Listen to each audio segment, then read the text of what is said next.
Saludos a todos los amigos del aula del Instituto Psicoanalítico de Salamanca y a los que nos ven en directo o en diferido a través del canal de YouTube. Saludamos a los grupos de extensión universitaria del Instituto Psicoanalítico de Salamanca en distintos puntos de Europa, América, Asia y África.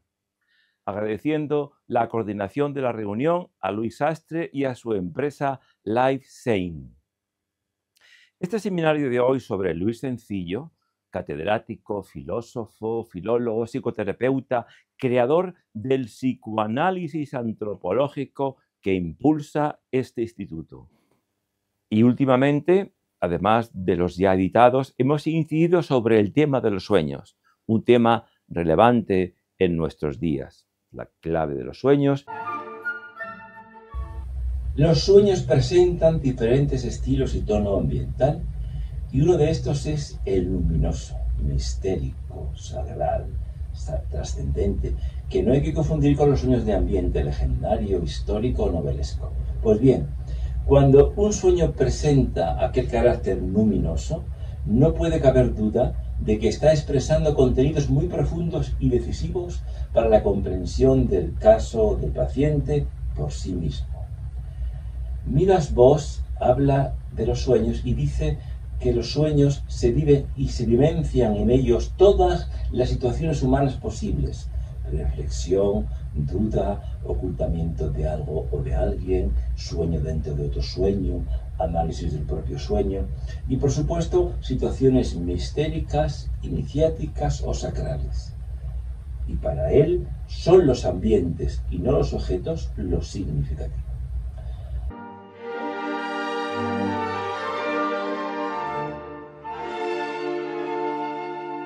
Como sabemos, Carl Jung enunció los arquetipos.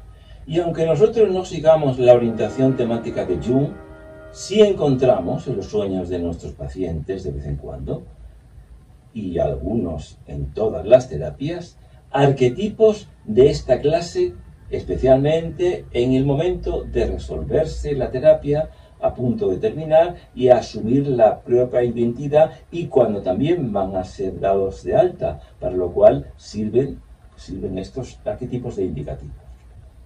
Es lógico que en las primeras fases emerja el problema del propio caos, o la masa de impedimentos o de episodios no controlados que impiden ver, y entonces aparecen en los sueños sombras y tinieblas, o la clausura en el recinto inconsciente de parte de las energías o de los impulsos, y aparecen cavernas, o la nostalgia del útero materno, que enseguida viene la confrontación con los fantasmas parentales en sus diferentes aspectos terribles y deseables, y que más adelante se plantee el problema de la transformación, es decir, como un descuartizamiento o como juego de niños.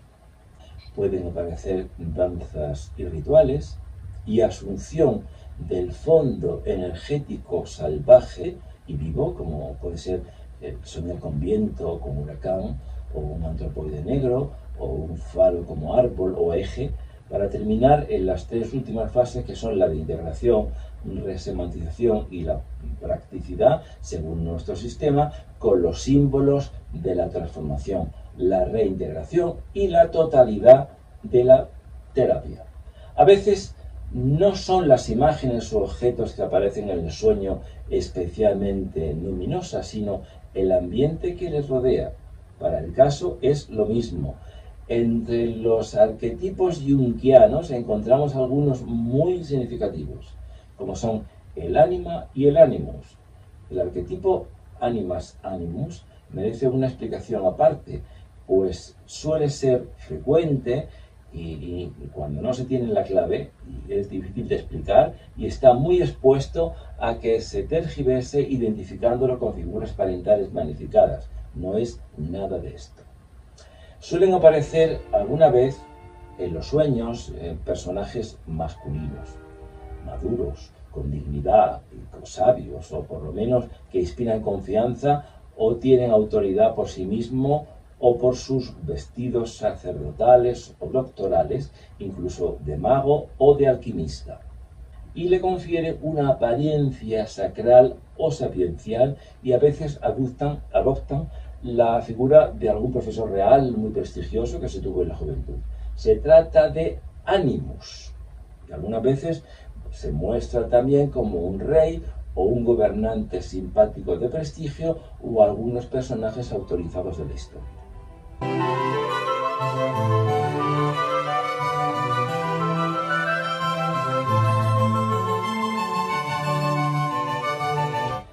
En los sueños de mujeres es frecuente que aparezca doble o cuádruple o como colectivo de doctores, de generales o de monjes. Otras veces, y especialmente en los sueños de hombres, aparece una mujer joven o no tan joven, pero casi nunca senescente, como en el caso de el Animus. Una mujer desconocida, luminosa, ideal, extremadamente hermosa o con poderes benéficos, que es el ánima, que a veces adopta la figura conocida de reina o de alguna mujer prestigiosa por sus obras poéticas o científicas o del mundo de la política. Su emergencia en los sueños es siempre de significado positivo y denota el alumbramiento de nuevas fuerzas, de la identidad o de la madurez de carácter hasta entonces inexistente.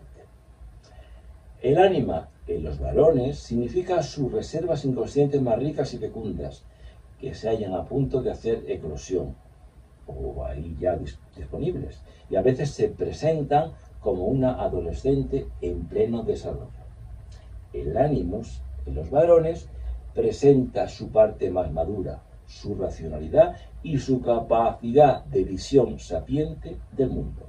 Así, el ánima y el Animus en los sueños de varones presentan un significado opuesto complementario y siempre positivo: la tensión dialéctica fecunda de vitalidad emergente e integradora y racionalidad catalizadora.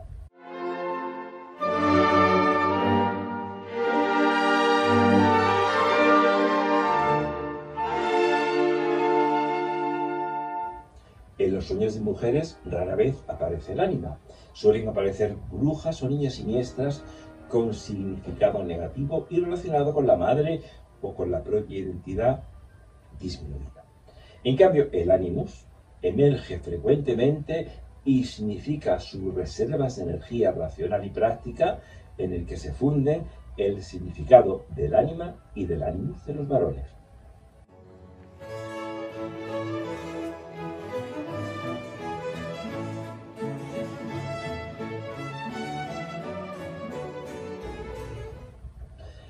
Por lo demás, la joya Kosbakait literalmente es la preciosidad o lo valioso, el tesoro de su doble posición de escondido y hallado o pretendido en el monte, la fuente, la ciudad santa, la perla, la serpiente o el dragón copulando, formando círculos con símbolos de la integración posible o ya realizándose de la propia identidad y de la totalización de todas las energías y de la potente unidad yo. Posteriormente, se editaron algunas ponencias del Congreso Internacional celebrado en la Universidad de Salamanca sobre la figura de Luis Sencillo.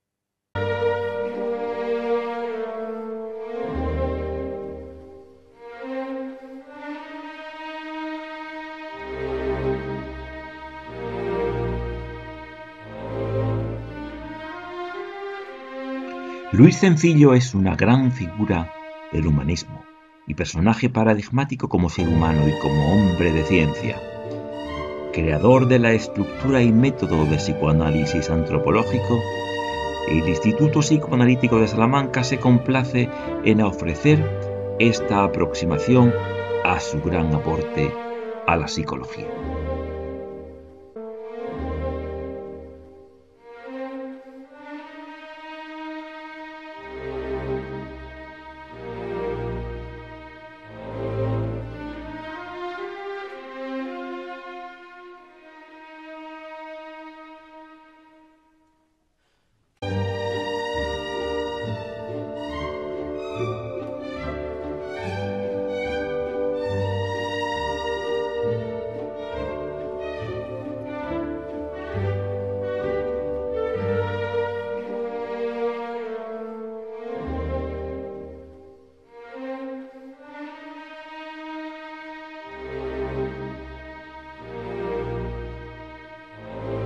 acerca de la terrible paradoja humana de la indemostrabilidad científica de todo aquello que le es básico al hombre para asegurar el sentido de su existir. No es que se pueda elegir entre las conclusiones de las creencias y los contenidos de las creencias y la fe, es que las ciencias no proporcionan absolutamente nada válido para saber por y para qué se existe y se actúa. Y todo esto se debe a que todavía las ciencias, no se debe a que las ciencias estén todavía en su comienzo, sino que no son abarcativas de esas dimensiones de la realidad total, cuyo conocimiento cierto sería el único fundamento que nos daría las seguridades de poder estar en el mundo. Incluso la fe ha ido progresando y elaborándose a lo largo del tiempo en sus contenidos, o sea, que el hombre arcaico carecía de una serie de referentes fiduciales que después se han generalizado y aunque entonces hubieran sido demostrables, el hombre arcaico los ignoraba. En nuestra sociedad actual, las creencias pueden ser muy interesantes y muy pintorescas y servir para originar fiestas populares entrañables, pero las exigencias de la fe pueden ser duras y poco asimilables por el pueblo. La fe exige una opción personal, una instalación existencial, porque la fe saca del sistema de seguridades en que se vive para transformar a la persona, su vida y sus relaciones con los demás. Cuando esto no se produce, el individuo no tiene realmente fe, sino creencia. La fe sería aquello que asegura la esperanza y da consistencia al objeto de esta, las cosas que escatológicamente se esperan, es decir, el último destino del ser humano, y a la vez haría simultáneamente factibles aquellas que no se ven. El profesor Sencillo define la fe como un comportamiento incondicionalmente abierto a las solicitudes y ofertas divinas, en la seguridad de que la fidelidad ha de hacerlas reales, especialmente en lo que toca a la justificación y el perdón, en virtud de su misericordia. Que la misericordia es el atributo, según Luis Sencillo, más encarecido por Dios, por el Dios bíblico, y expresado por Jesús de Nazaret. Y por eso la fe no tiene por qué ser científicamente demostrable, porque concierne a áreas de realidad que no están al alcance de los sentidos orgánicos ni de los procedimientos de observación y medición tecnológicamente construidos. Y en otro terreno se comprueba la necesidad de referentes trascendentes, pues cuando una sociedad o unos individuos actúan solo desde lo que se ve sensorialmente, poseer, placer, tener, etcétera, como únicas posibilidades, la praxis económica y política y familiar se vuelve más destructiva, y más destructiva del bien general, y la masa de la población se hace más débil. Solo la fe capacita para ello y alumbra las posibilidades de la humanidad construyendo positivamente para la especie. En los humanismos ateos o liberales, como laissez-faire, laissez-passer, le monde de lui-même, es imposible llegar a tales rendimientos en la humanidad por la espontaneidad del hombre. La lucha que refiere la Biblia de los hermanos antietéticos, uno de los cuales es el origen del mal en la historia, aparece humanizada en la contienda entre Caín y Abel. Posteriormente, en el siglo II antes de Jesucristo, surge el estoicismo con Zenón de Citio, que se basa en el dominio y control de las pasiones humanas que perturban la vida y no dejarse dominar por el deseo de placer o por el miedo al dolor. Es sabido que cuando la estoa decaía, se hallaba una curva ascendente, un movimiento avasallador que se estrenó. Sin embargo, es interesante ver cómo la definición que se hace en Hebreos 11:1 llama la atención que el objeto de la fe no es la existencia de Dios precisamente, ni siquiera la historicidad del discurso de Jesús de Nazaret, tan reciente todavía, sino el valor medial de la oferta de justificación y la invitación al reinado de lo sublime. Lo esencial del Evangelio de Jesús es muy sencillo y claro: a los pobres, los pecadores y los perdidos. Y a los menos valorados, a los marginados, les ofrece la gracia, es decir, un don gratuito e incondicional de Dios, y les invita a entrar en el reino para dejarse transformar por él. En contrapartida, y como consecuencia de ello, la única condición para ella que exige es que se perdone y que se ame incluso a los enemigos, como señal escatológica de esa radical transformación del hombre en algo mejor. Jamás fundador alguno de religión ni reformador social de entonces, anterior al paso de Jesús de Nazaret por la historia, pensó cifrar toda la fuerza redentora de su obra o programa en la apertura a los más pequeños de la tierra, la erradicación de los apegos, así, de la posesión de bienes, incluso del bien de la observancia fervorosa de la ley. Esto, según Luis Sencillo, solo puede proceder de una mente divina que es precisamente el garante de la fiabilidad de la fe. De hecho, los modelos de hombre ideal presentados por los estoicos, los humanistas del Renacimiento y de la Ilustración, los naturalistas, los rusonianos, los anarquistas o los marxianos, solo se hayan realizados en la historia en aquellos justos que vivieron de una fe. En cuanto un grupo procedente de estas ideologías se hace con el poder o los resortes de las riquezas, se desata en ellos una inevitable conducta, incluso programas que nada tienen que ver con lo humano y ni siquiera con lo honrado, hasta generalizar en distribuciones capitales y en campos de concentración, como había sucedido en las iglesias cristianas en la Edad Media y el Renacimiento, a pesar de la profesión en Dios y en Jesucristo, y sin embargo se hacía extensiva a estos comportamientos públicos y estatales. Todo ello indica que no basta que sea predicado y difundido la fe, sino que es necesaria la asimilación de la fe psicológicamente por parte de los creyentes.